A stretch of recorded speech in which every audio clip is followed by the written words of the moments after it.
candidatos republicanos têm posições diferentes em relação à política de etanol. Houve uma crítica a essa política por parte de alguns candidatos. O Romney apoia essa política. E qual posição que é melhor para a sua indústria? Em relação à pergunta do Joe sobre a política da EPA para continuar a ter esses biocombustíveis e continuar avançando essa política quando não há outros biocombustíveis à disposição, nós achamos que a EPA deve aumentar a sua definição para expandi-la, para que todos os biocombustíveis possam fazer parte das possibilidades. Atualmente, eles vão manter a sua posição só para os biocombustíveis avançados, mas nós achamos que essa é uma definição muito estreita. É preciso que haja políticas que encorajem a evolução da nossa indústria com o uso de novas tecnologias e novos insumos. A esse respeito, acredito, e voltando aí para a discussão comercial, acho que os países têm que fazer aquilo que puderem para encorajar a produção de biocombustíveis em seus próprios países. Não é preciso subsidiar a produção de etanol ou de biocombustíveis em outros países. É por isso que os Estados Unidos impuseram a política que impuseram para contrabalançar o benefício fiscal obtido pelo etanol, quer seja importado ou doméstico. Essa que é a justificativa para essa tarifa secundária. Eu acho que ela faz sentido. Não espero que o Brasil subsidie os Estados Unidos, não espero que a Europa ou o México subsidiem a nossa produção se nós exportarmos para esses países. Quero que o México seja capaz de entrar nesse mercado, ou a União Europeia, que possa expandir a sua produção de biocombustíveis, e eles precisam ser capazes de impor ou criar incentivos para permitir essa expansão sem terem que se preocupar em subsidiar outros países. Esta é a base da posição americana e permanecerá deste modo. Em relação à política nos Estados Unidos, o etanol se tornou um futebol político numa certa medida. Acho que todos os políticos reconhecem que precisamos reduzir a nossa dependência do petróleo importado, que precisamos encorajar a produção de energia doméstica de todos os tipos e que precisamos reduzir os subsídios para o setor energético, de todas as maneiras. O comentário do governador Permente, que foram interpretados como sendo contrários à política fiscal para o etanol, estava no contexto de que precisávamos reduzir todos os subsídios para o setor de energia. E no Senado dos Estados Unidos, havia uma medida que foi derrotada para reduzir os subsídios para a indústria de petróleo. Não há um mercado livre para energia agora. Os Estados Unidos agora estão começando a olhar para os seus incentivos do setor de energia. Os incentivos do petróleo, tudo bem, eles vão continuar com isso, que não faz nenhum sentido para mim. E o incentivo de etanol está recebendo muita atenção agora e é provável que seja modificado de alguma maneira este ano e, se nada acontecer, talvez desapareça no final deste ano. Haverá uma mudança drástica sem o Congresso ter que fazer nada. Mas o Congresso dos Estados Unidos agora está numa situação totalmente disfuncional. Nesses 30 anos que trabalho em Washington, nunca vi isso. O nosso Congresso hoje não consegue aprovar uma resolução que apoie o Dia das Mães. Então, assim, imagine alguma coisa tão controversa como a política energética. Seria um desafio muito grande para o nosso Congresso neste momento. Questões políticas sempre interferem na estratégia desse país. Eu tenho uma pergunta para você. Você disse que a questão da segurança energética é muito importante para a Europa. No mundo todo nós precisamos da segurança energética. Mas sempre há uma discussão na Europa, e mesmo aqui, ou em países asiáticos, sobre o conflito. Segurança alimentar, segurança energética. O que o senhor acha sobre isso na Europa agora? Essa discussão avançou? Foi uma grande discussão alguns anos atrás.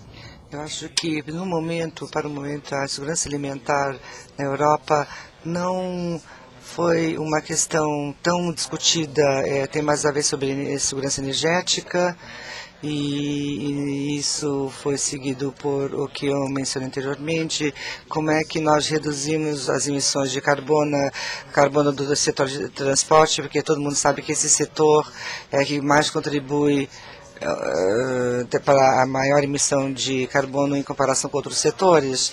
Como é que nós aumentamos a segurança energética? A Europa tem reservas petrolíferas que estão acabando, a única o que nós temos ainda estão no Mar do Norte, que pertencem à Grã-Bretanha e à Noruega. Então, essas reservas estão acabando, então nós temos que fazer alguma coisa a esse respeito. E nós estamos nos tornando cada vez mais dependentes do gás natural, e isso significa que nós temos grande dependência da Rússia, e isso é totalmente instável.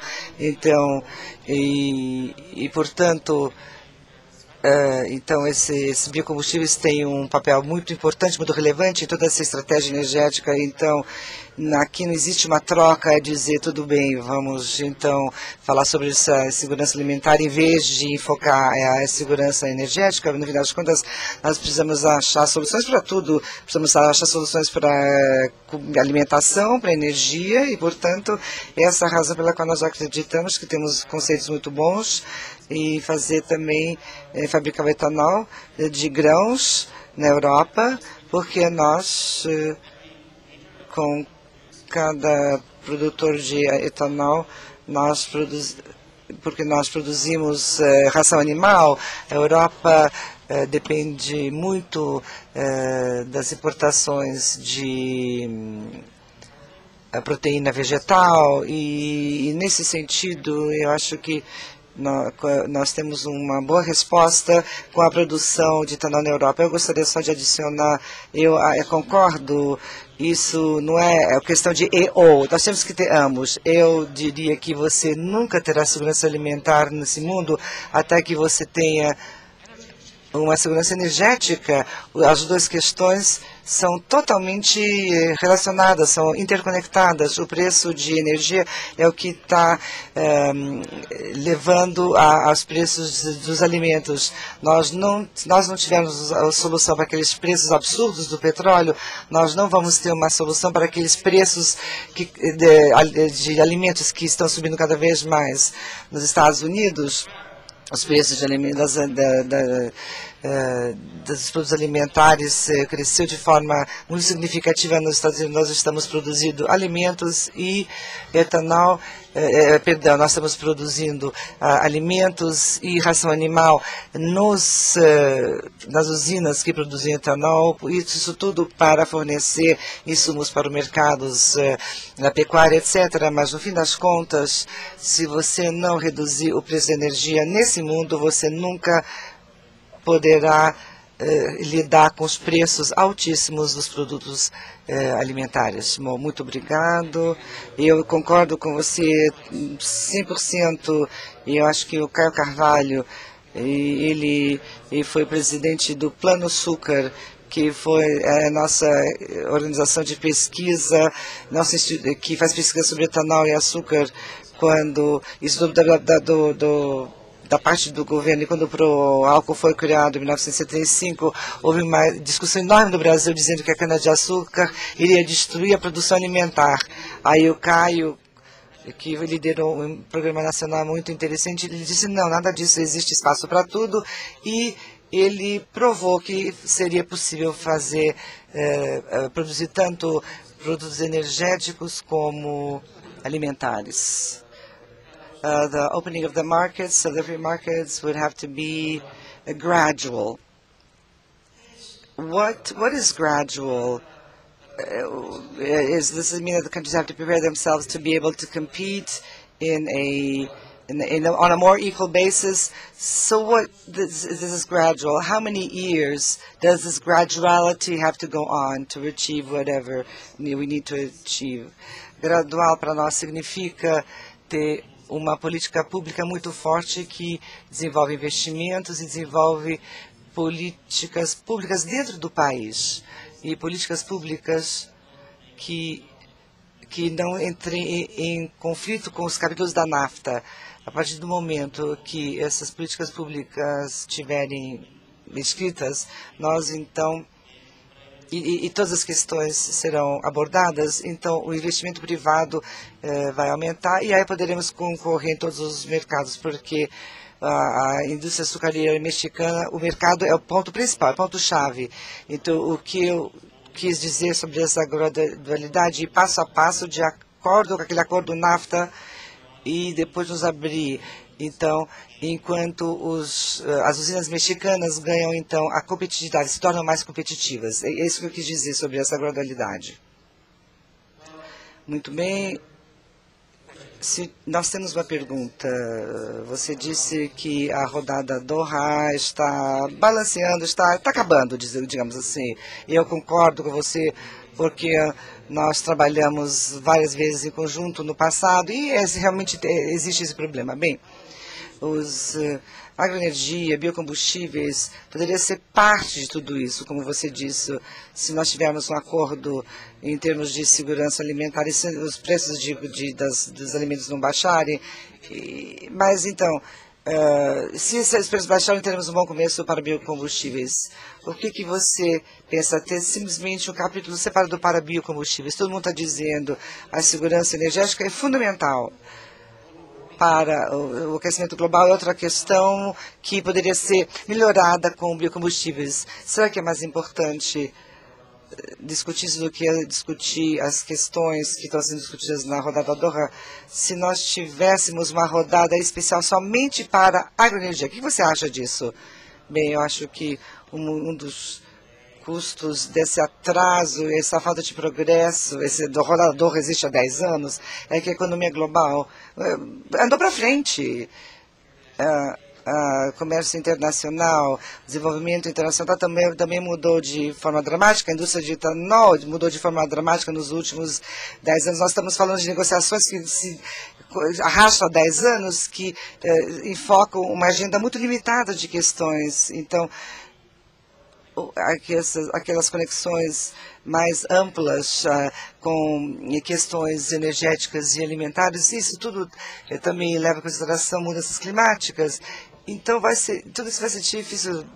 Nós podemos parar a rodada de Doha e dizer, vamos ter uma negociação completamente diferente, porque as questões que causaram esse bloqueio dessa rodada Doha, como você sabe muito bem, essas questões são muito importantes. A necessidade de restringir subsídios agrícolas, a necessidade de eliminar barreiras a produtos manufaturados e, mais importante, numa área que foi totalmente ignorada na rodada de Doha, é melhorar os serviços para agricultura e para a indústria, porque isso é chave no sentido de promover o crescimento de produtividade em todos os aspectos da economia e tendo acesso a bons serviços financeiros, a serviços de telecomunicação e muitos outros serviços logísticos. Tudo isso é chave para que se possa ter um negócio competitivo, seja em biocombustíveis ou na indústria, ou seja o que for.